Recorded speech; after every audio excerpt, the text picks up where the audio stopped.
His hands were on my waist when the door swung open. The sound that followed, that sharp, broken gasp, was not just a noise. It was the sound of my world collapsing. Ethan stood in the doorway, eyes wide, trembling, watching the woman he loved pressed against another man. In that single heartbeat, every promise I ever made turned to ash. I wanted to scream. I wanted to vanish. But most of all, I wanted to take back the choices that brought me there. If you are watching this right now, please, drop your thoughts in the comments below. Tell me what you would have done if you were him. And before we go deeper, I just want to say thank you to everyone who has subscribed and supported this channel. You are the reason stories like this can keep coming to life. And to all my new and returning viewers who are yet to subscribe, I cannot wait for you to hit that subscribe button. It is the fuel and the energy that keeps me going. Now, let me tell you how I lost the man who was my home. My name is Claire Bennett, a 34-year-old mother of two, living in a quiet suburban neighborhood in North Carolina. On the outside, my life looked perfect, the kind of life people admired from afar. A loving husband, a steady home, 2 beautiful kids, and weekend barbecues that smelled of laughter and safety. But perfection is often just a mask that hides the cracks. Ethan, my husband, was the kind of man who made you feel safe just by standing next to him. He was gentle, grounded, the kind who remembered anniversaries and tucked handwritten notes into your purse. But somewhere along the way, routine replaced romance, and silence became the language of our marriage. That was when Ryan Cooper entered my life, my personal trainer at a local gym. He was 32, confident, and had a way of looking at me that made me feel seen again. It began innocently, morning sessions, shared smiles, friendly conversations. But temptation has a quiet way of turning boundaries into blurred lines. Ryan started noticing things no one else did. "You have not smiled today," he once said, wiping sweat off my brow during a workout. "You deserve to feel alive, Claire." It was ridiculous how those words sank deep into me. I told myself it was just harmless attention, a compliment I did not get at home anymore. But every time he stood close, every time his hand brushed mine, something inside me shifted. Ethan worked long hours managing a construction company, often coming home exhausted, half asleep at dinner. I convinced myself that his silence meant indifference. That was the lie I built to justify what I was starting to feel. One rainy afternoon, Ryan offered to drop me home after a session. I should have said no. But I said yes, and that yes changed everything. I remember it vividly, the scent of rain on asphalt, the thump of music in his truck, the way his fingers drummed against the steering wheel. When he parked outside my house, we sat there in silence. The world outside was gray, but inside that truck, my heart was burning. He leaned closer. I told myself to open the door and run inside. Instead, I looked at him. His eyes searched mine like he already knew what I wanted but could not say. "Claire," he whispered, "you do not have to keep pretending you are happy." And I broke. I leaned in and kissed him. That kiss was fire and guilt tangled together. It was wrong, every second of it. But for that brief, reckless moment, I felt alive in a way I had not felt in years. It should have ended there. But I went further. I told him to come in. Inside my home, our home, the walls that once held laughter now witnessed betrayal. The photos of my children watched as I made a choice that would destroy everything they knew about love. The air was thick with heat, and I could hear my own heartbeat echoing in my ears. His hands explored me like I was a secret he was discovering for the first time. Every touch felt like freedom and poison at the same time. And then, the sound of the door opening. Ethan had come home early. He froze at the door, keys still in his hand. The look on his face, disbelief, heartbreak, horror, it will haunt me forever. "Claire." His voice cracked as if speaking my name hurt his throat. Ryan pulled away instantly, panic written all over his face. I stood there, speechless, half-dressed, trembling. Ethan did not shout. He did not curse. He simply stared, and that silence was louder than any scream. He dropped the house keys on the floor, turned around, and walked out into the rain. I tried to run after him, but my knees gave way. Ryan left quietly, leaving me alone in that room, surrounded by the wreckage of my choices. Hours passed before I moved. The clock ticked, the rain fell, and I sat there on the cold floor, hugging myself. My phone buzzed, texts from Ryan that said nothing meaningful. And one from Ethan. Do not wait up. I need time. That was the moment I realized what I had done was not just cheating. I had taken something pure and turned it into pain. When morning came, the kids were confused. Ethan's side of the bed was untouched. I told them he had gone on a work trip. But inside, I knew he had gone to protect himself from me. The house felt like a museum of guilt, every photo, every scent, every corner whispering his name. That night became the line between the woman I used to be and the stranger I became. I thought I was chasing passion, but all I found was emptiness. I would spend the next weeks drowning in regret, trying to justify the unjustifiable, waiting for a man I had broken to find a reason to look at me again. But life had more punishment in store for me, and love, as cruel as it felt, was not finished teaching me its lessons. The morning after Ethan caught me felt like waking up inside a nightmare that would never end. The sun still rose, the birds still sang, but everything inside me had gone silent. His side of the bed was cold, untouched, and I knew I had burned the bridge that once connected our hearts. Days turned into weeks, and the house became a graveyard of unspoken pain. Ethan moved out to stay with his brother, leaving behind only a few shirts and his favorite watch on the dresser, the one I gave him on our 5th anniversary. Every time I saw it, I felt that familiar twist of guilt, the reminder that I had traded years of love for a few hours of thrill. The kids asked where Daddy was. I told them he was busy with work, but the lies sat heavy in my mouth. My daughter, Lily, only 8, looked at me with confusion that broke me more than Ethan's silence ever could. I stopped eating right. I could not sleep. The gym, once my escape, became a place of shame. I started avoiding it, even though Ryan kept calling. At first, I ignored his calls, but after 2 weeks of silence from Ethan, I caved in. I met Ryan at a small diner across town, a place dim enough for secrets. He looked different, less charming, more restless. His smile did not reach his eyes anymore. "Are you okay?" he asked, stirring his coffee without looking at me. I nodded, though I was far from okay. My hands trembled. I was hoping for comfort, maybe some warmth. Instead, he sighed. "Claire, you have to stop being so hard on yourself. You were not happy. You deserve better." But the way he said it felt empty, rehearsed, detached. He reached for my hand, but it felt wrong now. His touch no longer carried that rush of excitement. It felt heavy, like the weight of guilt itself. We left the diner, and I realized I did not want to go anywhere with him. The illusion had shattered. The man who once made me feel alive now reminded me of everything I lost. Ethan came by the house one evening to pick up some things. The sound of his car in the driveway made my chest tighten. When he walked in, he did not even look at me. He just went straight to the bedroom and packed quietly. I stood there, wanting to say something, anything, but my throat locked up. When he finally spoke, his voice was calm but cold. "Do not explain. I saw everything. Just take care of the kids." He left with a suitcase and half my soul. After that, I started seeing the world differently. The friends who used to admire our marriage started pulling away. Some looked at me with pity, others with judgment.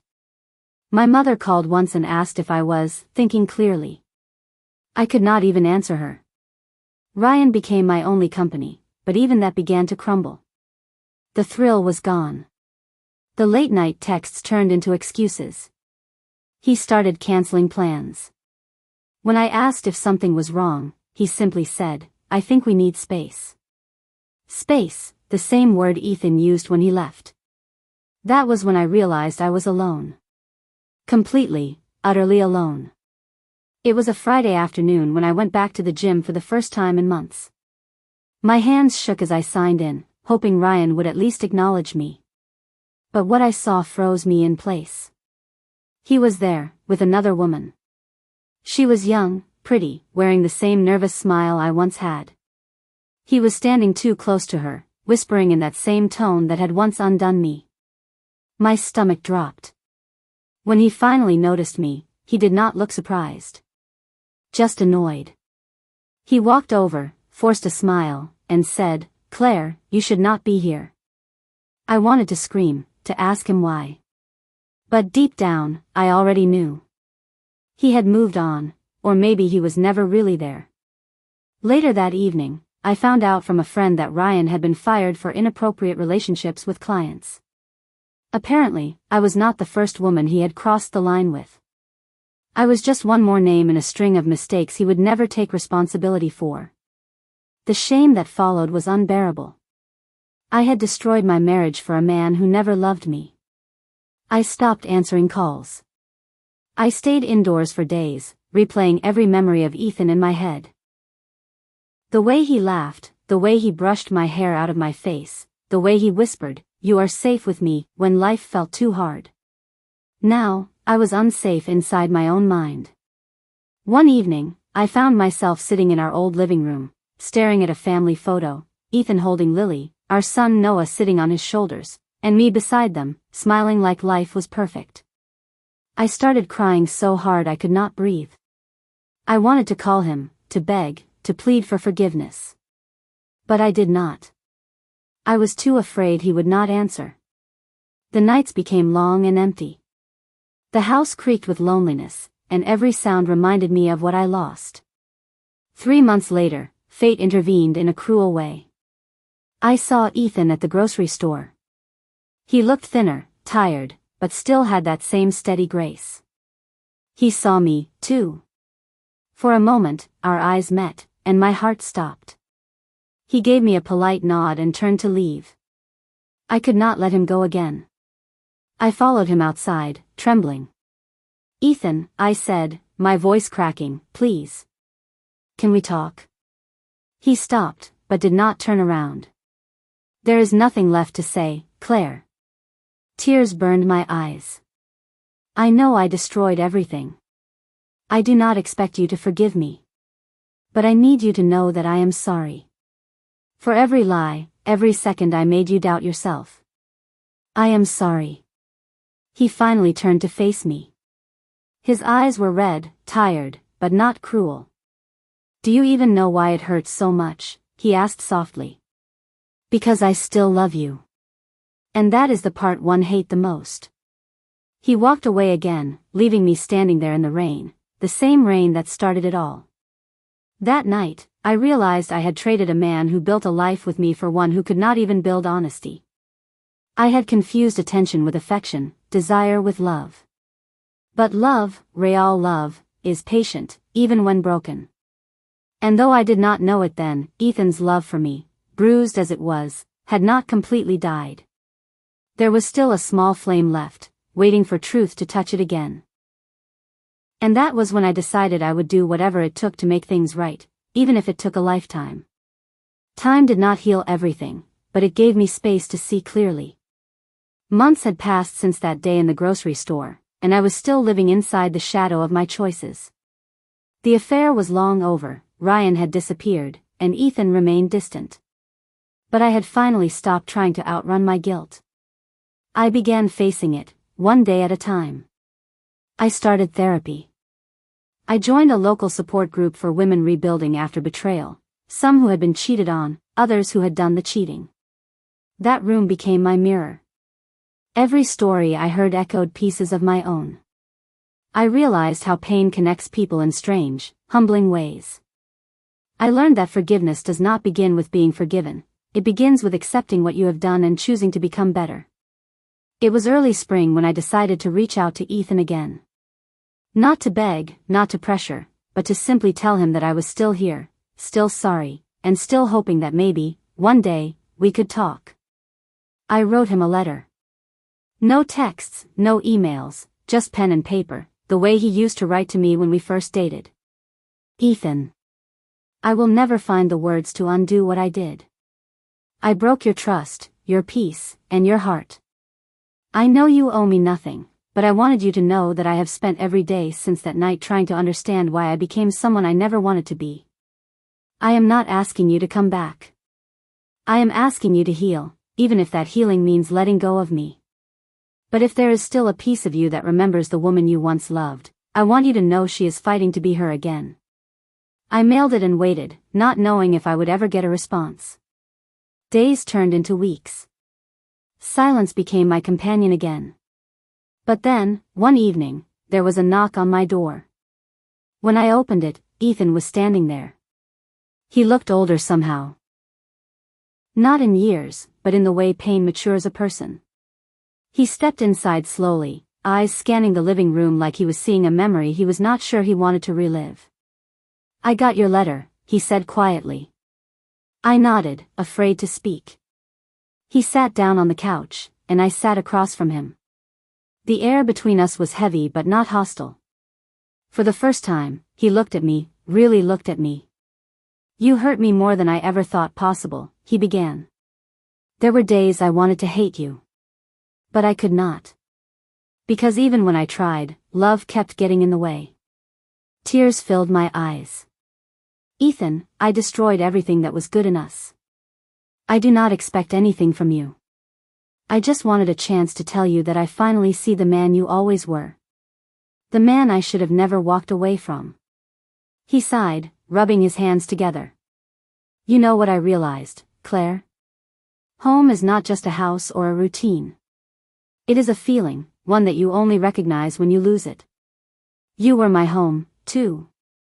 But the difference is, I never stopped believing you could find your way back." I broke down then, not with drama, but with quiet, exhausted tears. He stood up, crossed the room, and for the first time in almost a year, he held me. I could feel his heart beating fast against my cheek. It did not erase the past, but it softened the ache. Forgiveness did not happen overnight. It took months of therapy together, raw conversations, and moments that tested our strength. There were days Ethan pulled away again, and I learned to give him space. There were nights I cried alone, questioning if love was still enough. But slowly, something shifted. We began taking walks together after dinner, talking about the kids, about life, even about the weather. Small things that used to feel ordinary now felt sacred. One evening, while tucking our son into bed, Ethan looked at me and said, "You know, he still asks why I left." My heart sank. "What do you tell him?" "I tell him that sometimes adults make mistakes, but love always finds a way to come home." That night, I cried again, but not from guilt this time. From grace. It was on our wedding anniversary, a date I thought would forever be a reminder of loss, when Ethan did something I will never forget. He came home from work with flowers, the same kind he used to bring me when we first started dating. I smiled, confused. "What is this?" He said, "It is a second chance. Not to forget, but to start again." He took my hand and led me to the backyard where our kids had set up a small dinner table with candles and a homemade cake that said "Welcome home, Mom and Dad." In that moment, surrounded by the people I had hurt and somehow still loved me, I finally understood what redemption felt like. It was not perfect. It was real. It was love after the storm. It has been 2 years since that night I almost lost everything. Ethan and I are still rebuilding, not a fairy tale, but a partnership made stronger by scars. Sometimes, when I stand on our front porch watching the sunset, I remember the woman who once walked away from love thinking she needed more. Now I know, what I was looking for out there was never passion, excitement, or validation. It was peace. It was belonging. It was him. I walked away from his love, only to realize he was my home all along.